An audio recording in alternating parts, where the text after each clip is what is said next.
ბლოგი ნომერი 7. მებაჟე მათე. სახარებებში ძალიან ძუნწად არის წარმოდგენილი მოციქული მათეს ინდივიდუალობა. არადა ოკულტური თვალსაზრისით სახარების ავტორის მათეს სურათ ხატში თავი ჰქონდა მოყრილი იმჟამინდელი პალესტინური ეპოქის სულიერი მიმდინარეობების მთელთაიგულს. მათეს სახარება არის ერთადერთი სახარება, რომელშიაც მათეს სახელით არის მოხსენიებული ებრაელი მებაჟე კაცი. იქაურობას რომ გაშორდა, იესომ დაინახა კაცი, რომელიც საბაჟოსთან იჯდა, სახელად მათე და უთხრა მას, გამომყევი და ისიც წამოდგა და გაჰყვა მას. მოხდა ისე, რომ როცა ის სუფრასთან იჯდა სახლში, მრავალი მებაჟე და ცოდვილი მოვიდა და ჩამოჯდა იესოს და მისი მოწაფეების გვერდით. მათეს სახარება თავი 9, ლექსი 9:10. მარკოზისა და ლუკას სახარებებში ებრაელი მებაჟე ლევი ალფესისა და ლევის სახელებითაა მოხსენიებული.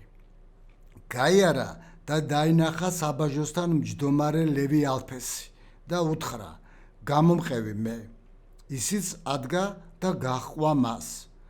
როდესაც მის სახლში დაჯდა, იესოსთან და მის მოწაფეებთან ერთად იჯდა ბევრი მებაჟე და ცოდვილი, რადგან მრავალნი იყვნენ იქ, ვინც გაჰყვა მას. მარკოზის სახარება თავი 2, ლექსი 14-15. ამის შემდეგ გამოვიდა და დაინახა მებაჟე, სახელად ლევი, რომელიც იჯდა საბაჟოში და უთხრა მას, გამომყევი მე. მანაც მიატოვა ყოველივე და გაჰყვა მას. მომზადა ლევი მას დიდი ნადიმი თავის სახლში. იქ იყო ბევრი მებაჟე და სხვა ხალხი, რომლებიც მათთან ერთად უსხდნენ სუფრას. ლუკას სახარება თავი 5, ლექსი 27-29. ამგვარად, სახარებებში ებრაელ მებაჟე კაცს ხან მათე ჰქვია, ხან ლევი ალფესი და ხან ლევი. ეს მრავალსახელიანობა ღრმა აზრითაა დატვირთული. როდესაც სახარებების ავტორები ერთსა და იმავე პიროვნებას სხვადასხვა სახელს არქმევენ, ან ერთსა და იმავე მოვლენას სხვადასხვანაირად აღწერენ, მაშინ ეს ურთიერთშეუსაბამისოებები ყველა შემთხვევაში განსაკუთრებული გამოუთქმელი საიდუმლოებების შესახებ მინიშნებებს წარმოადგენენ. სახელი ლევი პირველი სახარების ავტორის მათეს კავშირს ლევიტელების მუხთან მიუთითებს, რომლებიც მოსეს დროიდან მოყოლებული ღვთისმსახურები, მღვდლები გახდნენ. შეიძლება ითქვას, რომ ბედისწერის განგებით მათე თავის და უნებურად, გარკვეულწილად იუდეველური ღვთისმსახურების მოვალეობების აღსრულებაში მონაწილეობდა. ჩნდება კითხვა, თუ როგორ გახდა შესაძლებელი, რომ ლევიტელთა მუხლის წარმომადგენელი მათე იმის მაგივრად, რომ ყოფილიყო ტაძარში ღვთისმსახური, გახდა ებრაელთათვის საძულველი ხარკის ამკრეფი მებაჟე. ებრაელებს სძულდათ მებაჟეები, არა მათი საზოგადოებრივი მდგომარეობის ან ზნეობრივი სიმდაბლის გამო, არამედ რელიგიურ საკულტო მიზეზებიდან გამომდინარე. საქმე რომაელ კეისართა კულტში იყო. დაპყრობილ ქვეყნებში რომაელები ადგილობრივ საკულტო რიტუალებს აუქმებდნენ. ტაძრებიდან საკულტო რიტუალების ატრიბუტიკა გაჰქონდათ და მათ მაგივრად რომის იმპერიის კეისრების ქანდაკებებს დგავდნენ. კეისარი უმაღლეს ღვთაებად ცხადდებოდა და მას ტაძრებში საკულტო მსახურებას უმართავდნენ. რომის იმპერიაში ყველა პოლიტიკური, სამხედრო და იურიდიული ინსტიტუტები საკულტო ხასიათს იძენდა. რომელთა დაჟინებული მოთხოვნით ტაძრებში საკულტო მსახურება კეისარ ღმერთისთვის მუდმივად უნდა აღსრულებულიყო. დედამიწაზე ღვთიური იმპერია სწორედ კეისარ ღმერთის განზრახვით უნდა დაფუძნებულიყო. დაპყრობილ ქვეყნებში რომაელებმა ადგილობრივი ღმერთები კეისრის კულტს დაუმორჩილეს. იმპერიის ჩინოვნიკები დაპყრობილ ქვეყნებში ტაძრებს ანგრევდნენ. ადგილობრივ საკულტო ნივთებსა და საკულტო მსახურებისთვის საჭირო ატრიბუტიკას რომში აგზავნიდნენ. ყველა დაპყრობილ ხალხთა შორის კეისარი დიადი პონტიფიკის ხარისხში უზენაესი ქურუმი ხდებოდა. რაც შეეხება რომისა და ებრაელების დამოკიდებულებას. საქმე იმაშია, რომ რომაელები ისრაელში ებრაელების თხოვნით დიადოხოსების აგრესიის შესაჩერებლად იყვნენ მიწვეულები. ამიტომაც რომსა და ისრაელს შორის დადებული გარიგების მიხედვით იუდეველებმა საკუთარი კულტ მსახურების უფლება შეინარჩუნეს. იერუსალიმის ტაძარი ხელშეუხებელი დარჩა. ყველაფრის მიუხედავად ებრაელ მთავრებს მუდმივი შიში ჰქონდათ იმისა, რომ ისინიც ადრე თუ გვიან სხვა დაპყრობილი ხალხების მსგავს ბედს გაეზიარებდნენ. მოკავშირის სტატუსის მიუხედავად ისრაელის ტერიტორიები რომაელთა სრულ დაქვემდებარებაში აღმოჩნდა. ებრაელები ხარკსაც სხვა დაპყრობილი ხალხებივით იხდიდნენ. ტაძრისა და კულტ მსახურების შენარჩუნების მიზნით იუდეველები ყველაფერზე თანახმა იყვნენ. საერო საქმეებში ისინი რომაელებს ყველაფერს უთმობდნენ. ტაძრისთვის საკულტო შესაწირის სახით გადასახადები, რომელსაც რომაელები თავიანთი მოკავშირე ებრაელებისგან ითხოვდნენ, იყო კეისარ ღმერთისთვის განკუთვნილი ხარკი. შიშის გამო ებრაელები იხდიდნენ რა ამ გადასახადს ავტომატურად კეისრის კულტის აღიარების თანამონაწილეები ხდებოდნენ. იქამდეც კი მივიდნენ, რომ იერუსალიმის ტაძარში ფულის გადამცველებს მაგიდები დაუდგეს და საგადასახადო ჩინოვნიკებს კუთხეები გამოუყვეს.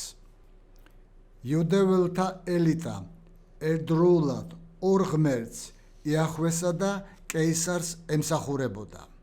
ხოლო ის ებრაელები, რომლებიც უშუალოდ რომაელთა საბაჟოებში ან გადასახადების აკრეფის სამსახურებში მუშაობდნენ, წიგნობრების, ფარისევლებისა და ებრაელი მთავრების მხრიდან განუზომელ ზისყსა და სიძულვილს განიცდიდნენ. იუდეველთა ელიტა იერუსალიმის ტაძარში კეისრის კულტს ხარკს უხდიდა. იმავდროულად მებაჟეებსა და გადასახადების ამკრებ ებრაელებს ეშმაკეული ღმერთის კულტ მსახურებაში და მამა პაპეული სარწმუნოების ღალატში ადანაშაულებდა.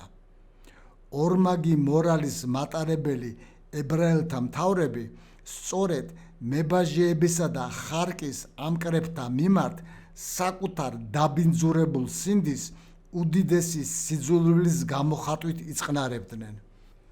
წარმოვიდგინოთ ვითარება, რომელშიც მათე აღმოჩნდა.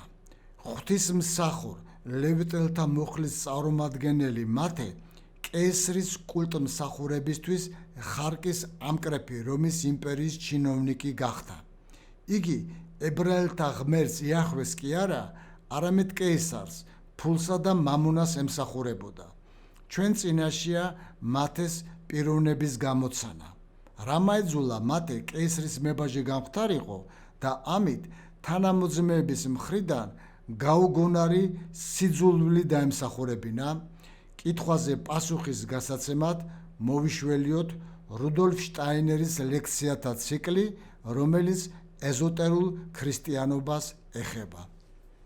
სახელი მათე მიუთითებს იმაზე, რომ მებაჟე ლევი მჭიდრო კავშირში იყო ესეველთა თემთან.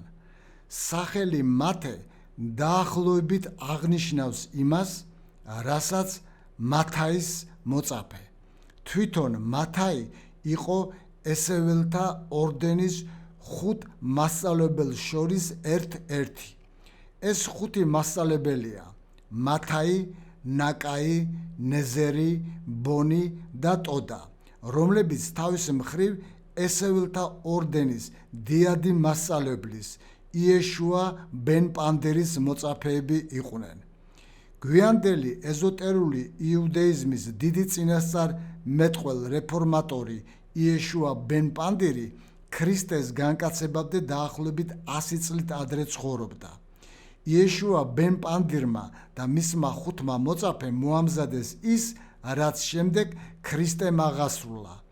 ესეველთა ორდენის ცხოვრება მათ მთლიანად მესიის დედამიწაზე მოსვლისთვის მოამზადეს. ახალი წელთაღრიცხვის დადგომის დროისთვის ესეველთა, ანუ თერაპევტთა ორდენი მკაცრად გრძალავდა ორდენის წევრების ყოველგვარ კავშირს საერო გარემოსთან.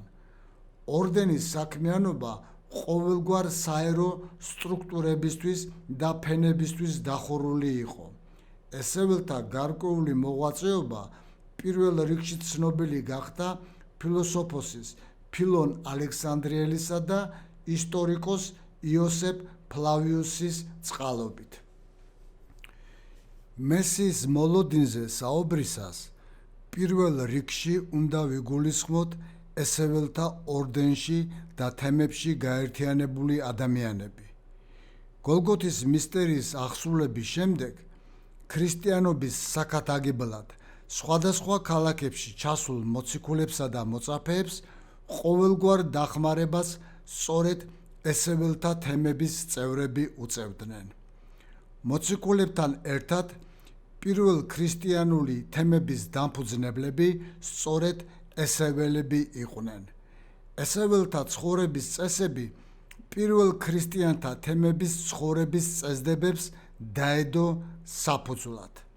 უძველესი დროიდან გამოსული ეზოტერულ მესიანური ესეველთა თემის არსებობა სწორედ მაშინ მიუახლოვდა მინიმალურ ნიშნულს, როცა დედამიწაზე სამყაროს უმაღლესი ღვთაებრივი არსება ქრისტე განკაცდა.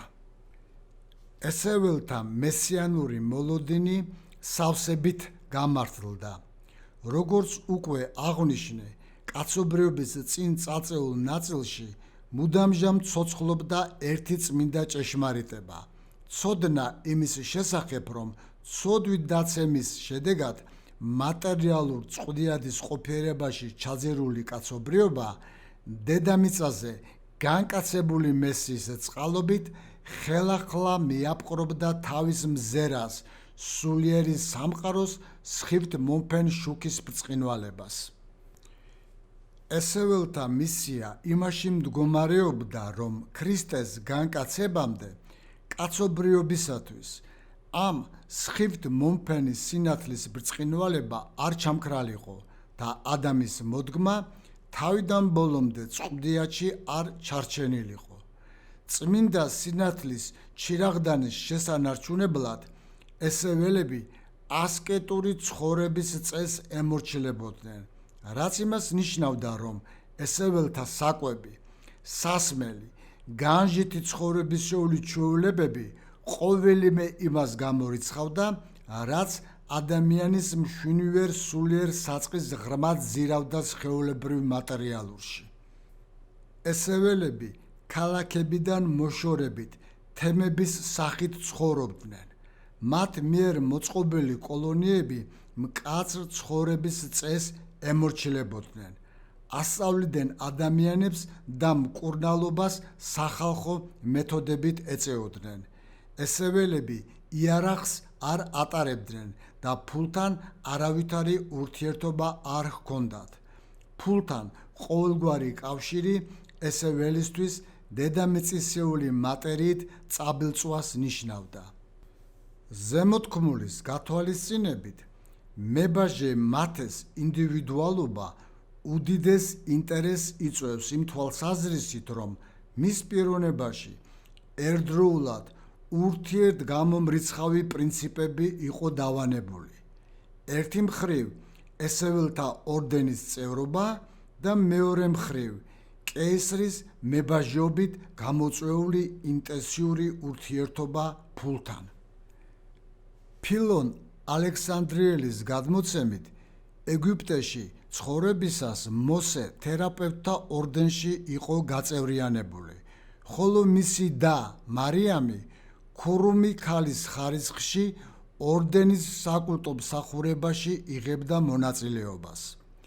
მოსეს დროს ეგვიპტის მისტერიალური სიბრძნე ორი მიმართულებით იყო გამორჩეული. ერთი მხრივ ის მოიცავდა კოსმოსს ასტროლოგიის სახით და მეორე მხრივ ადამიანს ანატომიურ-მუმიური ასპექტით. შეიძლება ითქვას, რომ ეგვიპტეში ებრაელებმა ადგილობრივი სატაძრო სიბრძნე შეითვისეს და თავისი შიგა სახალხო ჩარჩოებში თერაპევტების ადრეული მიმდინარეობა, ესეველობა დააარსეს.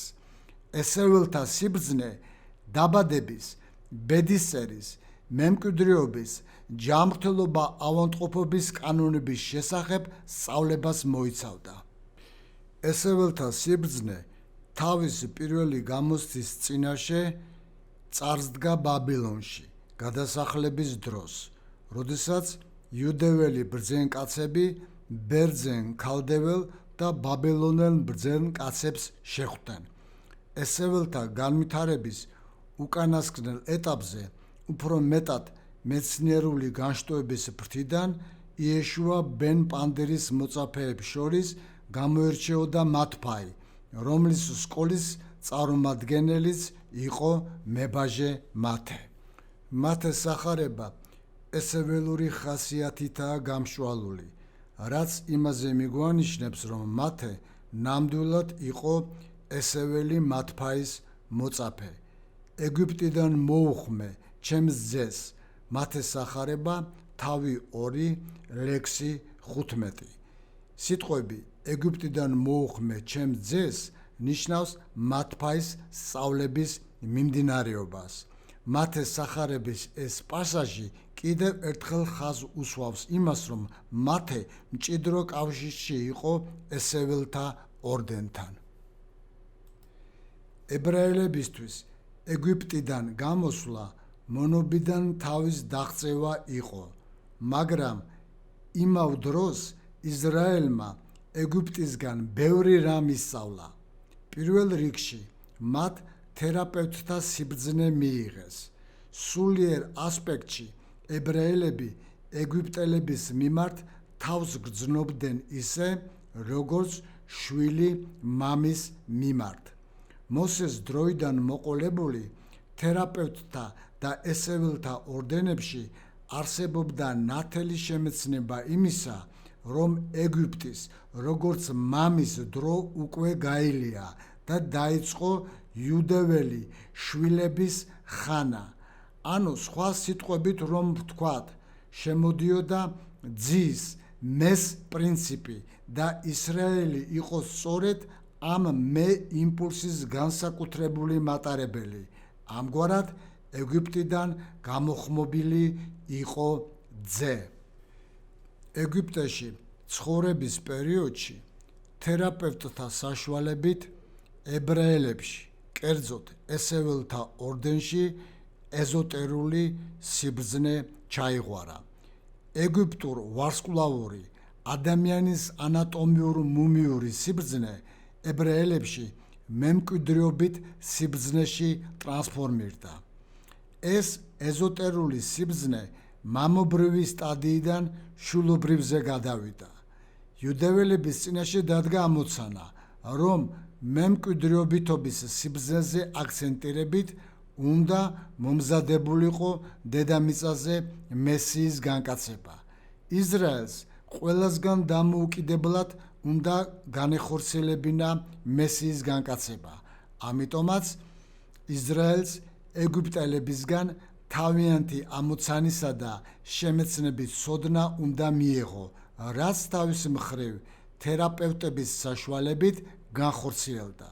სწორედ თერაპევტებისგან მიღებული იმპულსის ინსპირაციით აღესრულა ებრაელების ეგვიპტიდან გამოსვლა. ეგვიპტე მამის სიბრძნის არეალია, პალესტინა კი ძის დაბადების ქვეყანაა. ძე ეგვიპტიდან იყო მოხმობილი. თერაპევტებმა და ესეველებმა მოსესა და იესო ნავეს მეთაურობით ებრაელები აღთქმულ ქვეყანაში ჩაიყვანეს. ესეველთა ორდენში დიდი სიზუსტით აღიარებდნენ კანონებს, რომელთა მიხედვითაც ისრაელს თავისი წინასწარ განსაზღვრული დანიშნულება უნდა შეესრულებინა. თანმიმდევრულად ხორციელდებოდა იმ ჩაკერული კვანძების გალხობა და გამარტივება, რომლებიც ებრაელთა შთამომავლობით თაობებში პირველ ცოდვით დაცემის შედეგად იყო წარმოქმნილი. ახალი წელთაღრიცხვით პირველ საუკუნეში ესეველთა ორდენმა თავისი მისია შეასრულა.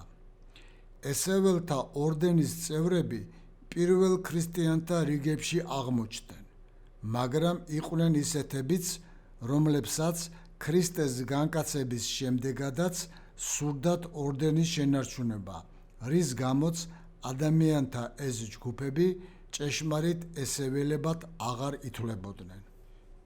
ესეველები წარსულში ეგვიპტის სურათ ხატს ხედავდნენ, ხოლო მომავალში მათი მზერა რომზე ჩერდებოდა. ქრისტეს განკაცების დიად მოვლენას ესეველები ეგვიპტიდან იერუსალიმში გადაჰყავდა, ხოლო შემდგომ გზას ისინი იერუსალიმიდან რომისკენ მიჰყავდა. ეგვიპტესა და რომს შორის გზაჯვარედინი იყო პალესტინა. ეგვიპტე ის სათავეა, საიდანაც მესიის სხეულის შესახებ სწავლება მომდინარეობს. მესიის სხეული კი ფიზიკურ პლანზე იერუსალიმთან ახლოს დაიბადა, ხოლო როდესღაც რომში კაცობრიობა ქრისტეს სხეული გახდება. ესეველები და მათე მკაფიოდ გრძნობდნენ იმას, რომ რომი და მისი სამყარო ქრისტიანობის პირველ ეპოქაში მნიშვნელოვან როლს ითამაშებდნენ. ესეველებმა იცოდნენ, რომ ეგვიპტე, პალესტინა და რომი ეს იყო ქრისტეს განკაცების მისტერიასთან დაკავშირებული სამი დიადი საფეხური და მათ ამ სამი საფეხურის მომსახურეობის ფუნქციები საკუთარ თავზე უნდა აეღოთ. როგორც უკვე მოგახსენეთ, ებრაელი მთავრები საკუთარ თავს უსვამდნენ კითხვას, გადაუხადოთ თუ არა კეისარს გადასახადი, ანუ გადახდილი თანხით ვემსახურებით თუ არა კეისრის კულტს. იმ დროისთვის ეს იყო იუდეველებისთვის დიდი თავსატეხი. თანამოძმეებისგან განსხვავებით, რომთან მიმართებაში მათ ეს სულ სხვაგვარი დამოკიდებულება ჰქონდა. იუდეველთა ელიტა რომის მხრიდან დიდ შიშს განიცდიდა, მათ ძველის გადარჩენა სურდათ. მათე კი ხედავდა, რომ ძველმა უკვე შეასრულა თავის ამოცანა, ხოლო რომი კი თავის დამახინჯებული იერის მიუხედავად მაინც იყო მომავლის გამტარი. მათე რომაელებში მომავალ ქრისტიანებს ხედავდა. კითხვაზე, თუ რატომ გახდა მათე მებაჟე, პასუხი სწორედ აქ უნდა ვეძებოთ. შინაგანმა ხმამ, რომელმაც მათე ესეველებთან დაახლოა, იგივე ხმამ იგი რომაელებთან მიიყვანა. პალესტინაში ქრისტეს განკაცების მისტერიის მეორე ეტაპის დასრულების შემდეგ მათეს სურს მოამზადოს მესამე დიადი საფეხური, რომი კაცობრიობისთვის გახდეს ქრისტეს სხეული, ანუ რომი როგორც ეგზოტერული ქრისტიანობის სავანე.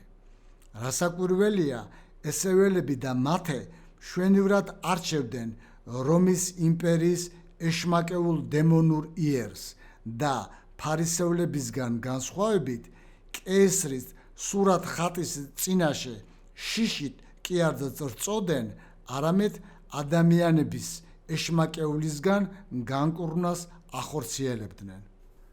ტრანსფორმირებულმა თერაპევტებმა ესეველებმა ადამიანთა მკურნალობა დაიწყეს. მათაც თერაპევტულ საქმიანობაში იძირება, იმ შემთხვევაშიც კი, როცა კეისრის მებაჟეობა აშკარად ეშმაკეული იერის მატარებელი იყო. მათეს მშვენიერი პოზიციის გამოხატულებას სავსებით შეესაბამება ის სიტყვები, რომლებიც ქრისტემ წარმოთქვა. მკურნალი ჯამთელებს კი არა, სნეულებს სჭირდებათ. ლუკას ახარება 5:5-6. თერაპევტი მკურნალს ექიმს ნიშნავს. ამიტომაც ქრისტეს ეს სიტყვები მათეს ბაგეთგან შეიძლება ასეც გამოიყურებოდეს. თერაპევტი ჯამთელებს კი არა, სნეულებს სჭირდებათ. სწორედ თერაპევტთა ორდენის წევრობა მიიყვანა მათე მებაჟეთა რიგებში. იგი შეიძლება წარმოვიდგინოთ როგორც მებაჟეთა თავკაცი, რომელმაც თავის გარშემო იუდეველური საზოგადოებისთვის ეგრე რიგად საძულველი ადამიანები შემოიკრიბა, რათა მათ შორის მუშაობა ეწარმოებინა. შემდეგ, როდესაც მისი ცხოვრების უმთავრესი ოცნება ასრულდა, ანუ როცა ქრისტემ მოუხმო მას, მათეს საშუალება მიეცა თავის გარშემო შემოკრებილი ადამიანები მაცხოვართან დედამიწაზე უდიადეს მკურნალთან მიეყვანა. მათე საზეიმო სუფრას აწყობს, პატიჟებს ყველა მებაჟეს, სახლში სუფრას ქრისტე და მისი მოწაფეები უსხედან. იქვე არიან მათე მებაჟეები და ცოდვილები. ქრისტემ პური და ღვინო აკურთხა და ნაკურთხი პურით და ღვინით მებაჟეებსა და ცოდვილებს გაუმასპინძლდა. ეს ასევე გახლავთ საიდუმლო სერობა. აქ უდიდესი სიმბოლიკა იხსნება. მათეს ინიციატივით ქრისტე პურისა და ღვინის საიდუმლოებას რომაელებსა და იმ ებრაელებს აზიარებს, რომელთაც რომი ესიმპათიურებოდათ. ფარისევლები კი ამბობდნენ, რატომ ჭამს და სვამს თქვენი მოძღვარი მებაჟეებთან და ცოდვილებთან ერთად.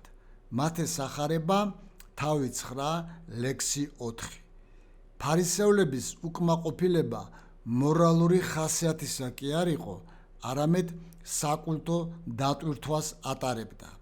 ფარისევლები ვერ ხვდებოდნენ იმას, თუ რა სამკურნალო საშუალებებს შეიცავდა კეისრის კულტის ეშმაკეულ სფეროში ქრისტეს მიერ აღსრულებული საიდუმლო სერობა.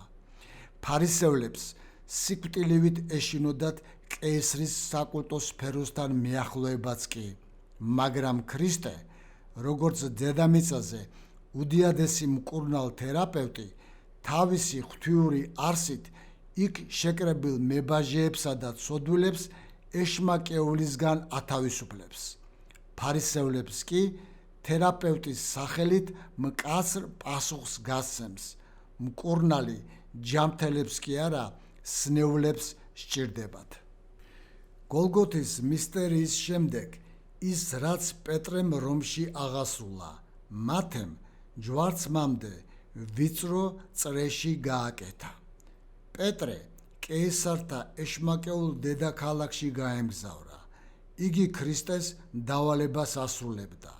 რომში პეტრეს ქრისტიანობა უნდა დაეფუძნა. მათემ კი თავისი თერაპევტული აზრდგანწყობითა და საიდუმლო სერობისთვის რომაელი და ებრაელი მებაჟეების შეკრებით პირველი ქრისტიანული თემი ჩამოაყალიბა. მათეს ებრაელებისგან ლევიტის აზროვნება ერგო, ეგვიპტური სულისგან ესეველის გრძნობა, რომის იმპულსიდან კი გადასახადების ამკრეფის ნებელობა. ებრაული ეგვიპტური და რომაული სული მათეში ზოგად საკაცობრიო იმპულსს ბადებს.